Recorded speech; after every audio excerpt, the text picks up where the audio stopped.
We will sing the national anthem after we say the Pledge of Allegiance.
Please stand.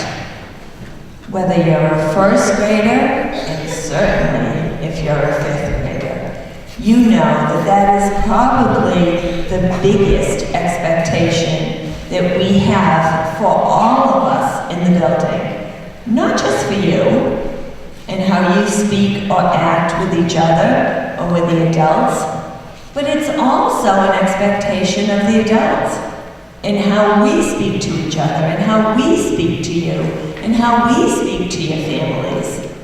That's called respect. When you have a task to be done in the classroom, you do it. If you have questions, you ask. But remember, we don't use words like, I don't want to. We don't roll our eyes. And sometimes, you know what, even Mrs. Georgian has to work on that. When I'm frustrated, I know I can roll my eyes. I'm working on that. Because it isn't respectful. A lot of what communication isn't even the words we use. It's the way we act, when we turn our body, when we go, oh. That's all disrespectful. I was really proud of our fifth graders last week. I talked to them in the cafeteria. You don't even have to know what it was about. But I saw a lot of you reflecting and thinking, yeah, I didn't mean that. And I could tell that you were going to make it right. We all need reminders. We all forget. But in this school at Sandown North, respect is expected. So that's just a really friendly reminder. And I think some of you were thinking, I know, I really have to work on that. And others of you were saying, okay, yeah, we know that. But we all need a reminder. So this is your reminder. And I saw the Patriots do that last night, even though I was sad. When they were, Bill Belichick said, they played better than we did. This was just their game tonight. It was like, wow, that was respectful. He wasn't blaming the refs, he wasn't complaining. Tom Brady wasn't doing that. It was like, yeah, we lost that game. And they were feeling bad. But they were respectful. So they were really good role models for us all last night. So again, a reminder, it's what we all expect and what we expect of ourselves too. And the only last thing I have is that next week you will come in to Monday morning meeting, but our host won't be up here because Mrs. DeCristofaro has arranged for you to have the hot shots here next week. So we're going to be watching them perform for us, which will be super fun. So same time, same place, but a little different setting. Thank you.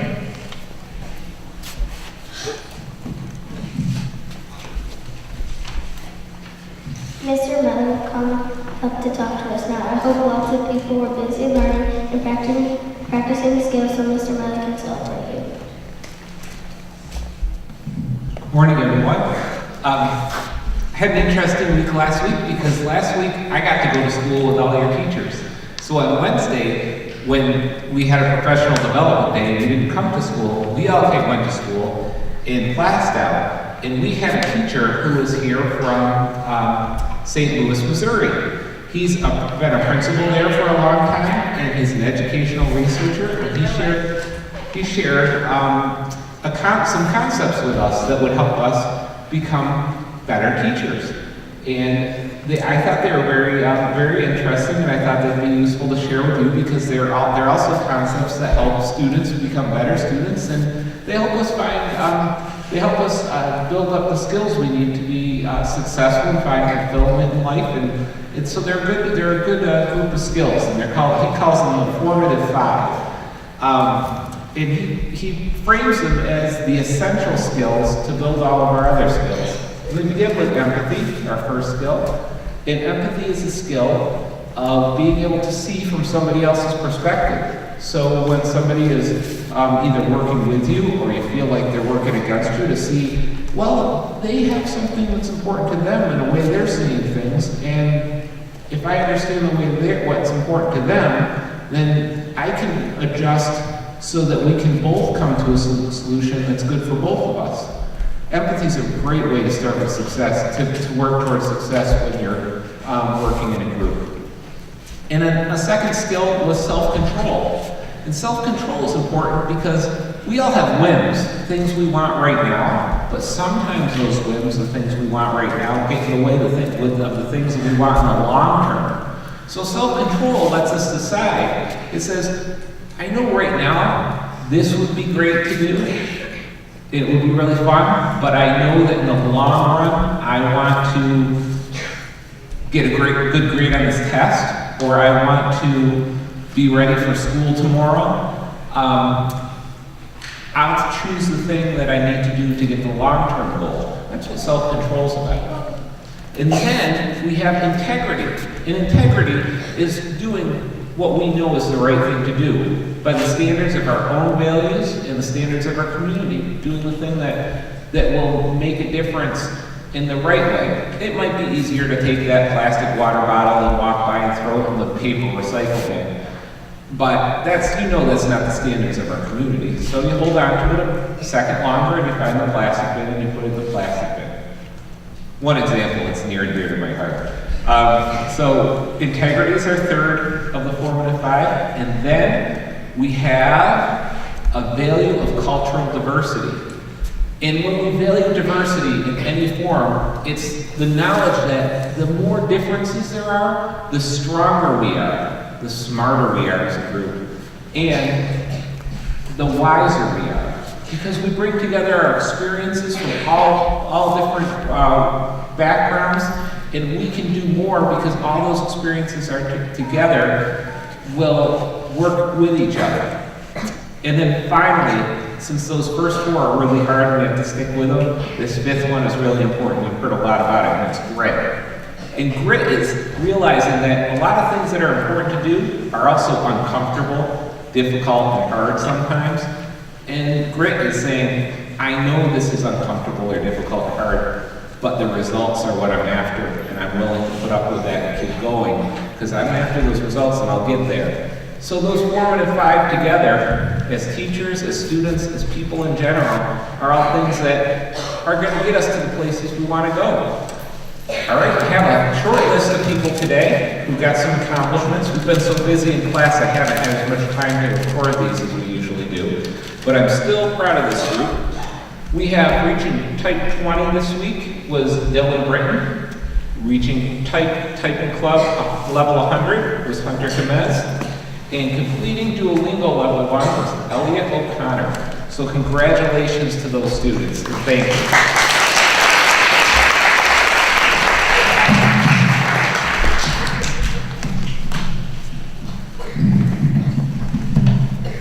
I would like to ask Mackenzie Sawyer to stand. Mackenzie is a good friend, and I know I can talk to her when I need to. Thank you for being a good friend, Mackenzie.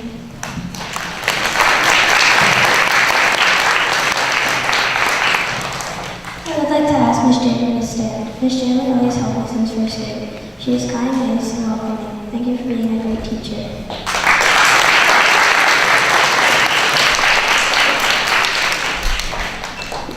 I'm going to share some clues with you about our teacher.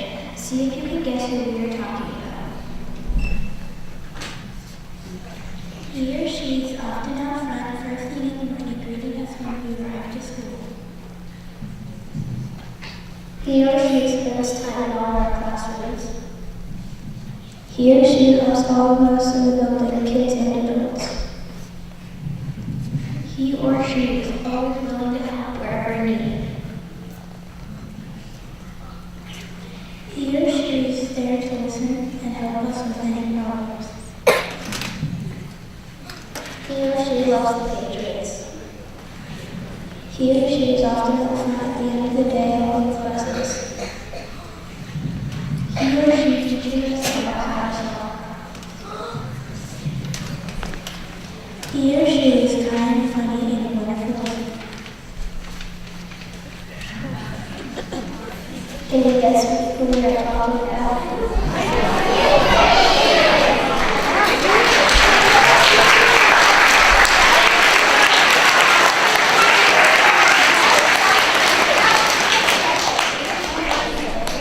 We want to recognize Miss Hickey today because it's National Counselors Week. Miss Hickey, please come up to be recognized. Thank you for all you do. Sarah West is lucky to have you here.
Great job, CJ.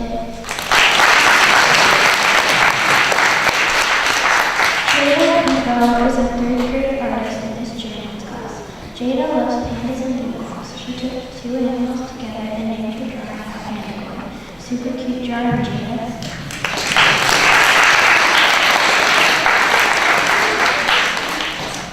Lila Conte is a second-grade artist in Miss class. She loves to draw. This drawing shows a girl with a spinning in a green color. Nice job, Lila.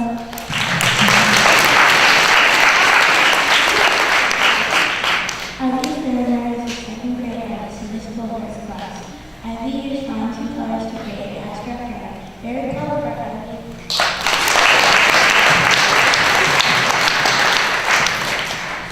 We are working so hard on showing study meetings and also we're going to do a quick review of the expectations for today. Before the meetings, the Sandown will start with helping from our travel photographer Spencer has been watching for star choices in all settings. Safe.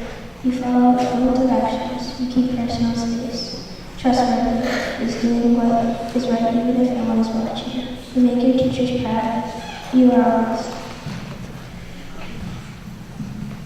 Always respectful. You are a star if you love the school. responsible. You have been using star behaviors in all settings. At Monday morning meeting,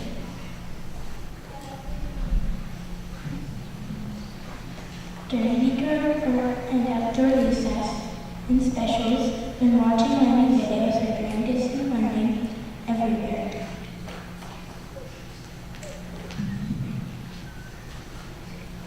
Follow your North Star to success. When will the star see you?